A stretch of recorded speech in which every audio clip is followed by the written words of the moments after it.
वंदे गुरुणां शरणागतम् संदर्शिता स्वात्म सुखावबोधम् जनस्य जागुनिकाय माने संसार हालाहलमानुषा श्रीराम। तीव्र संवेगानां आसक्तः समाधिपात योगसूत्र 21 आहे।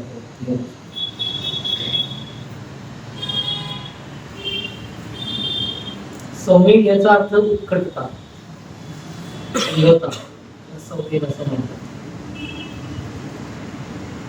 तीव्र संवेगानां आसन्नः साधनेच्या बाबतीत ज्यांच्याकडे ही उत्कट ऊर्जा असते त्यांना लवकर यश प्राप्त होतं असं योगसूत्रकार।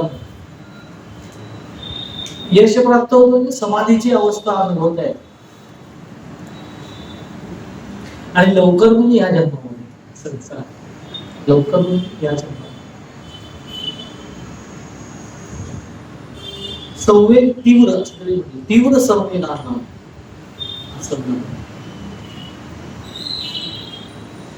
संवेग म्हणजे तो तीव्रच आहे। संवेग हा शब्द आला म्हणजे तो तीव्र आहे, तो उत्कट असा शब्द आहे। पण त्याच्यामध्ये सुद्धा थोडा फरक आहे, म्हणजे तो योगसूत्रकारांनी थोडं विश्लेषण करून सांगितलंय की त्या तीव्र संवेगामध्ये सुद्धा मृदू तीव्र संवेग, मध्यम तीव्र संवेग आणि तीव्र संवेग असे थोडक्यात समजून घ्यायचं असतं। सुरुवातीला ईश्वर प्राप्तीची भावना आहे अंतःकरणामध्ये, ईश्वर प्राप्त व्हावा ह्याच जन्मामध्ये व्हावा असं वाटत राहणार, ती भावना आहे। परंतु ते प्राप्त होण्यासाठी जे साधन असतं त्या साधनेला प्राधान्य नाही आहे, पण भावना मात्र आहे। पण इथे भावनेबद्दल बोललेलंच नाहीये, संवेगाबद्दल बोललेलं। म्हणजे ईश्वर प्राप्त व्हावा ही इच्छा स्वरूप आहे, पण ते प्राधान्य नाहीये आणि त्यामुळे ते प्राप्त होण्याला जी साधना करावी लागते त्या साधनेकडे तितकंच जास्त महत्व नाही, जमली तर पण अंतःकरणात भावना मात्र आहे ईश्वर प्राप्त व्हायला पाहिजे, कारण की विचाराने ते पटलेलं आहे, सत्संगामध्ये जाऊन वगैरे सगळं ते पटून गेलेलं आहे। त्याला तरी मृदू संवेगच आहे पण तीव्र नाहीये, पण तो तीव्र असं मृदू तीव्र संवेग असं त्यांनी म्हटलेलं की सतत डोक्यात ते आहे पण त्या दृष्टीने कृती होत नाही, मृदू तीव्र संवेग। दुसरा एक भाग तरी सांगितला की ईश्वर प्राप्तीची उत्कट इच्छा संवेग आहे, तीव्र संवेग आहे, त्या दृष्टीने उपासना ही केली जाते आहे। उपासनेचंही महत्व पटलेलं आहे, त्यामुळे साधना जी प्रत्यक्ष प्रक्रिया आहे ईश्वर प्राप्तीची नाम, या दोन्ही गोष्टी होत आहेत, पण त्यात थोडा डिले पण आहे, तितकंच ते पक्क धरून ठेवलेलं नाही, मध्यम तीव्र संवेग। आणि तीव्र संवेग असं म्हणजे अंतःकरण ईश्वरमय झालेलं असतं, म्हणजे ईश्वरच पाहिजे आहे आणि तो पाहिजेच आहे अशी उत्कट भूमिका अंतःकरणाची तयार होते। म्हणजे असं हे साधनेच्या बाबतीत बोलत आहे, लक्षात ठेवलं पाहिजे। जे आपण सगळेजण साधना करतो आहोत हे योगसूत्रकारांनी गृहीत धरून ते साधना करताना तीव्र संवेगच आहे, पण तीव्र संवेग असेल त्यालाच ते प्राप्त होतं, तीव्र संवेगानं आसन्न त्यालाच ते प्राप्त होतं। विचाराने सतत ते वाटत राहणार की मला ईश्वर भेटला पाहिजे, म्हणजे अगदी सद्गुरु प्राप्ती झाल्यानंतर सुद्धा अनुभव झालेला आहे, साधना समजून घेतलेली आहे, सद्गुरूंवरती श्रद्धा आहे, पण तरी देखील ते फक्त विचारांमध्ये जातात, उत्कट विचार की मला हे प्राप्त व्हायला पाहिजे। प्रत्यक्ष कृती करताना ढिला असतो, मध्यम संवेग असतो। मेन असं होतं की ध्यान करायला सांगितलंय ना, तर मी करतोय ना अर्धा तास 20 मिनिटं ध्यान करतो, जास्त कित्येक वर्ष 20 मिनिटं करत असतात। तीव्र संवेग म्हणजे संवेग साधना करण्याचा संवेग तीव्र आहे, पण सदा खोलीत जावे याच्यासाठी तितकासा प्रयत्न केला, लिहिलाही आहे थोडीशी त्याच्यामध्ये. तर हे मध्यम तीव्र मध्यम सवय किंवा मध्यम तीव्र सवय असं म्हणतात. आणि त्याच्या पुढे जाऊन ते असं सांगतात की तीव्र तीव्र तीव्र संवेग असतो की तो खरा संवेग आहे की मध्यवर्ती भाग जीवनाचा उपासना येऊन तीव्र संवेग. म्हणजे माझी सगळी जीवन व्यवहारातले सगळी कर्म, सगळे व्यवहार हे सगळ्यांनी करत असताना सुद्धा अंतःकरणामध्ये सतत अनुसंधानात्मक ईश्वराची भूमिका टिकून राहणं किंबहुना त्याच्यासाठी सतत अंतःकरण प्रयत्नशील आहे तीव्र संवेग. सगळं जीवन माझं हे मध्यवर्ती साधनेला ठेवून त्याच्याभोवती फिरत राहणं तीव्र संवेग. जे जे मी कर्म करत असेल, जे करत असेल, नोकरी करतोय, व्यवसाय करतोय, जे करत असेल, उपजीविकेची साधनं आहेत, संसार आहे, सगळ्या गोष्टी, पण त्या सगळ्या करत असताना माझ्या जीवनाचं मध्यवर्ती सूत्र काय? उपासना. मध्यम संवेग आणि तीव्र संवेग थोडा सूक्ष्म फरक असा असतो की मध्यम संवेगामध्ये संवेग आहे, साधना पण होते आहे, अगदी ती नित्य पण होत असते. म्हणजे ती किती सहजतेने व्हायला लागते की जसं स्नान एखादा मनुष्य करतो जसं ध्यान करतो, असं स्वामी म्हणतात की जसं एखादा व्यक्ती स्नान करतो रोज नित्य, जसं तो ध्यान करतो की स्नान केल्याशिवाय मला चैन पडणार नाही, तसं ध्यान केल्याशिवाय मला चैन पडणार नाही, तो असं करत असतो. पण तरी देखील ते मध्यवर्ती नसतं, ते त्या वेळा होत असतं, सूक्ष्म असतं. पण तीव्र संवेगामध्ये मात्र मध्यवर्ती सूत्रच आयुष्यात, सगळं आयुष्य माझं ध्यान कसं नीट होईल या एका विचाराने तो झपाटलेला असतो. आणि त्याला पूरक असं सगळं जीवन त्याला पूरक करणं, कॉम्प्लिमेंटरी करत राहणं हे सतत प्रयत्नशील असतं तीव्र संवेग. म्हणजे ती व्यक्ती काही जीवन जगत नसते असं नाही, ते सगळं छान जगत असतो, पण तरी मध्यवर्ती त्याचं लक्ष मात्र त्या ईश्वर प्राप्तीच्या ध्येयाकडे असतं. काही जण तरी मला ते सुटणार प्रायोरिटी, प्राधान्याने ती उपासना केली. मग त्याच्यासाठी काही गोष्टी बाजूला सारायला लागल्या तरी सारण्याची जबरदस्त इच्छा शक्ती अंतःकरणाला प्राप्त होणं तीव्र संवेग. तीव्र संवेगाना तीव्र संवेग म्हणजे एखादी आवडती गोष्ट आहे, ती व्यावहारिक आहे, परंतु ती माझ्या साधनेच्या आड येणार असेल तर ती बाजूला करता येणं आणि त्याच्यासाठी जी शक्ती लागते नाही ती करावी, नाही मला करत, पण माझ्या साधनेच्या आड आहे तीव्र संवेग.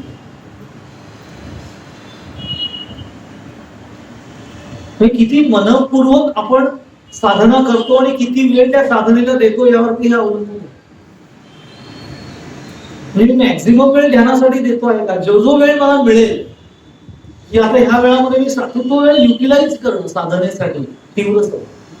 आपण त्याचं युटिलाइज फारसा करत नाही, कारण आपण एक वेळ ठरवून घेतलेली असते की सकाळी उठून असं बहुतांशी साधकांकडनं अभिप्राय असतं की सकाळी उठून साधना करणं, पण आपल्या जीवनशैलीनुसार ते प्रत्येकाला जमतं असं नाही. पण जी वेळ मी ठरवली असेल ती, तर आपण असं ठरवतो की मी एक वेळ ठरवली ना आता की बाबा समजा गृहीत धरू की मी सकाळी 8 वाजता ध्यानाला बसणार आहे किंवा रात्री 8 वाजता ध्यानाला बसणार आहे, जी असेल ती मी 8 वाजता बसणार आहे, 8 का ध्यानाला बसणार आहे, त्याच्या व्यतिरिक्त मला वेळ मिळाला तर मी ध्यानाला बसणार नाही. मध्यम संवेग असं नसतं. जेव्हा जेव्हा मला संधी मिळेल तेव्हा तेव्हा अंतःकरण ईश्वर प्राप्तीच्या दिशेने जाणं त्या साधनेच्या मार्गात तीव्र संवेग. वेळ घालवायचा नाही. ते खूप वेळा असं होतं, बाबा बेलसरे नामाच्या बाबतीमध्ये बोलताना असं म्हणायचे की जेव्हा जेव्हा नामाची उर्मी येईल तेव्हा तेव्हा नाम घ्यावं. हे संध्याकाळी ठरवलंय की बाबा मी सकाळी उठल्यानंतर 1 तास घड्याळ लावून समजा बसणार असेल, 1 तास मी नाम घेईल. किती नाम होईल ते बोलणार नाही, पण 1 तास झाल्याशिवाय मी नामावर उठणार नाही. सकाळी 1 तास, संध्याकाळी 1 तास, 2 तास. मध्ये मला किती मोकळा वेळ असतो मी नाम नाही, तसं नाही. उर्मी उठली की अंतःकरणात नामाचं स्फोरण व्हायला पाहिजे विशेषत्वाने. एरवी सुद्धा नाम सतत घ्यावं, अनुसंधानात सतत घ्यावं. तसंच ध्यानाचं आहे की ध्यानाला तुम्ही 24 तास आपण बसू शकणार नाही, पण जेव्हा जेव्हा वेळ मिळेल की आता मला मोकळा वेळ आहे, मला बाकी काही व्यवहारात आपण काहीतरी उगाच गुंतत बसतो स्वतःला कशाला कशात तरी, तो वेळ ध्यानासाठी देता आला की आता मला वेळ आहे, मी ध्यानाला बसतो. म्हणजे ना एकदा संध्याकाळी एक लाटू महाराज म्हणजे रामकृष्ण परमहंसांचे शिष्य लाटू महाराज, तर ते असे बसले होते दुपारी संध्याकाळची वेळ आणि त्याचे ढुलक्या देत होते, बसल्यावर ढुलक्या देत होते. तर रामकृष्ण त्यांच्याकडे बघितलं आणि ते पटकन लाटू, अरे अशा ढुलक्या देत बसला असं तुला ईश्वर प्राप्ती कशी काय होणार? म्हणजे ढुलक्या अनेक कारण पण महत्वाचा भाग याच्यामध्ये की आपण इतक्या सहजतेने घेऊ शकत नाही. म्हणजे आपण चाललंय, जीवन जगतोय, सगळं मी करतोय, मध्ये थोड्या वेळ ध्यानाला बसतोय, रोज नित्य बसतोय, 20 मिनिटं, अर्धा तास, 1 तास बसतोय. संवेद आहे का? अंतःकरणाची ती इच्छा, धाव निर्माण झाली का की मला ते करतोय कशासाठी करतोय? ईश्वर प्राप्तीसाठी मी करतोय. सगळे जीवन व्यवहार त्याला अनुकूल आहेत का? बहुतांशी वेळेला सद्गुरूंनी दिलेली उपासना जी असते ना, ती मी करत का असतो नित्य? तर ती उपासना केल्यामुळे माझं संरक्षण होईल अशी भूमिका असते. प्रापंचिक अडचणींपासून माझं संरक्षण होईल याच्यासाठी मी उपासना रोज केली पाहिजे, नाही तर माझं काही खरं नाहीये. हा संवेग नाहीये, त्याच्यासाठी ती उपासना सांगितलेली नसते. ईश्वर प्राप्तीसाठी ती उपासना सांगितलेली. भावनात्मक पातळीवरती मला असं वाटणं इथपर्यंत ठीक आहे, पण ती त्याच्यासाठी उपासना नाही आहे. कुठल्या त्याच्याने केली जाते, त्यावेळेस सदर भरल्यासाठी केली जाते. 1 तास जरी झाली ओके का? ईश्वर प्राप्तीची ओढ अंतःकरणामध्ये असणं, परिश्रम आणि सातत्य या 2 गोष्टी विवेकानंद म्हणायचे की साधना फलद्रूप कधी होते? परिश्रम आणि सातत्य या 2 गोष्टी असतात. सातत्य म्हणजे रोज साधनेत पण सातत्य, आणि त्याला परिश्रम देणं म्हणजे काय की साधनेला बसल्यानंतर खूप परिश्रम घ्यावे लागतात. लक्षात ठेवा. म्हणजे आपण तर स्वस्त बसलेलो, काहीतरी पडल्याचा आवाज येतो, मन लगेच तिकडे धावतं. कसला तरी वास आला चांगला, मन लगेच तिकडे धावतं. या सगळ्या गोष्टीतून मनाला काढून घेण्याची सवय ठेवायला लागते. थोडस काढून घेता आलं. प्रत्येक वेळेला परिस्थिती आपल्याला अनुकूल असेल असं नाहीये. बाह्य परिस्थिती आपल्याला अनुकूल करून घ्यायची लागते. आपल्याकडनं आपण करून घेऊ, तरी देखील ती अनुकूल असेल असं नाही. मग काय करावं लागेल? तर मला त्यातनं मन काढून घेण्याची प्रॅक्टिस करावी लागेल. त्याच्याकडे लक्ष देत नाही. मी श्वासावर लक्ष देतो.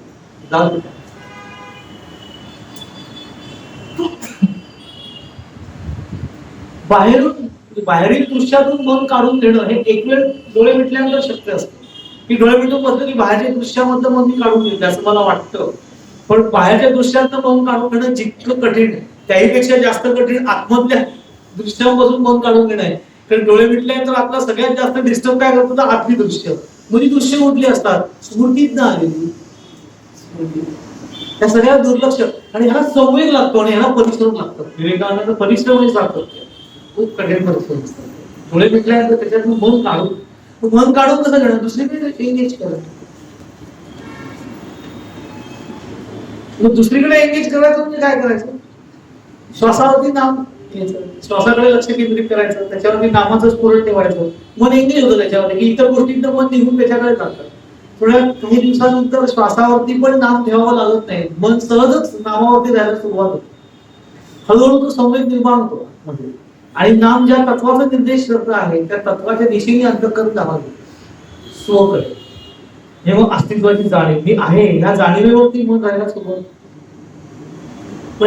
परिश्रम सातत्याने हे तीव्र संवेग हा भाग खूप महत्वाचा आहे. की मध्यवर्ती जीवनाचं सूत्रच माझ्या ईश्वर प्राप्ती आणि त्याला लागणारी उपासना जी मला दिलेली, जी मला मिळाली असते सद्गुरूंकडून, ती प्राधान्याने माझ्या जीवनामध्ये उतरणं.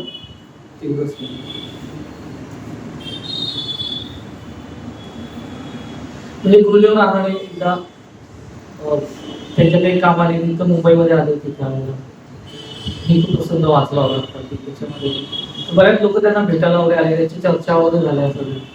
आणि सगळं झाल्यानंतर लगेच गुरुदेव म्हणाले की आता आपण 1 तास नियमासाठी बसूया. लगेच तिथे त्या क्षणी आणि सगळ्यांना घेऊन डोळे मिटून ते ध्यान. नेम म्हणजे नामासहित ध्यान, थोडक्यात ध्यान.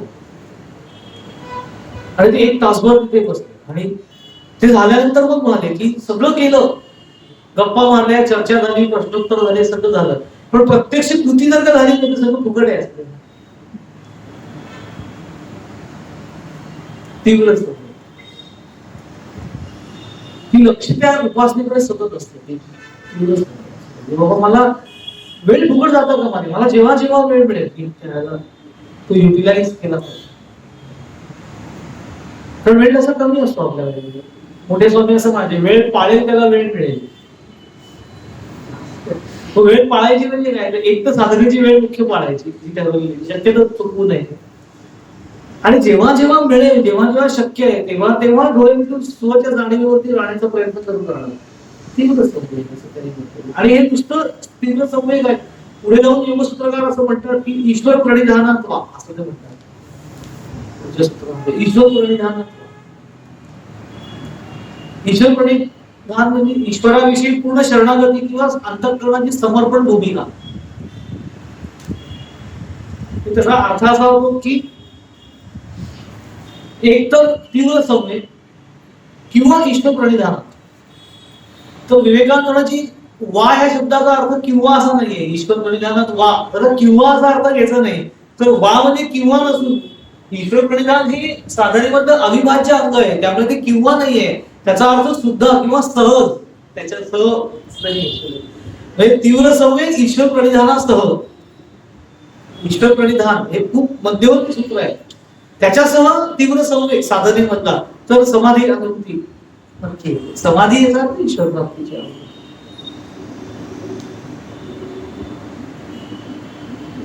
तीव्र संवेग किंवा ईश्वर प्रणिधान दोनपैकी एका मार्गात तुला ईश्वर प्राप्ती असा वेगळा अर्थ नसून तीव्र संवेगासहित ईश्वर प्रणिधान त्यांनी समाधी अवस्था प्राप्त होते असं योगसूत्रकार म्हणतात. त्यातलं ईश्वर प्रणिधान म्हणजे काय, ही सखोल भूमिका आहे सगळ्यांना. सखोल याचा अर्थ खूप क्लिष्ट नाहीये, तर स्वतः जाणीवीशी संबंधित आहे सगळ्या गोष्टी. म्हणून त्याकडे सखोल समजून घेण्यासारखे आहे. पण तुर्तच आपण तीव्र संवेगावर लक्ष दिलं. माझ्या जीवनामध्ये साधना मध्यवर्ती होती आहे, काही इतर सगळ्या गोष्टी मध्यवर्ती, तरी साधना सेकंडरी आहे. प्रायोरिटी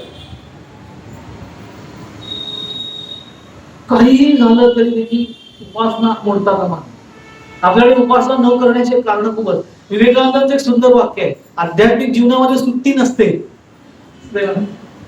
आध्यात्मिक उपासनेला आध्यात्मिक जीवन सुट्टी नाही. आज सुट्टी, आज ध्यान केलं तर नाही, आज काही एन्जॉय एन्जॉय करा. एन्जॉय करायला काही संतांची काही ना नाहीये, कुठल्याही एवढी गोष्टीची ना नसते. पण साधना सांभाळतो म्हणजे इतर सगळे व्यवहार सांभाळायचे आणि मग त्याच्यात कशी तरी साधना बसवायची असं नाहीये.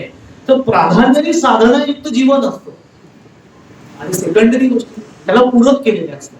म्हणजे सगळे व्यवहार करत असते ती व्यक्ती, सगळ्या गोष्टी जीवन व्यवहारात उपभोग पण भोगत असते. पण त्या सगळे उपभोग भोगत असताना त्याची दृष्टी मात्र अनुसंधानामध्ये स्वतः जाणीवेमध्ये असते. ईश्वर प्राप्ती हे मुख्य ध्येय असतं. त्याला तीव्र संवेग असं म्हणतो. आणि तीव्र संवेगासह ईश्वर प्रणिधान अंतःकरणामध्ये असते. ते सूत्र जर का अवलंबलं तर अजूनच समाधीची अवस्था ह्या जन्मामध्ये प्राप्त होण्याची शक्यता जास्त दृढ होते असे. आता ईश्वर प्रणिधान म्हणजे काय ते आपण विचारायचं बघूया. हरिओम श्री ज्ञानदेव तुकाराम पंढरीनाथ महाराज की जय. समसंत की जय. जय जय रघुवीर समर्थ.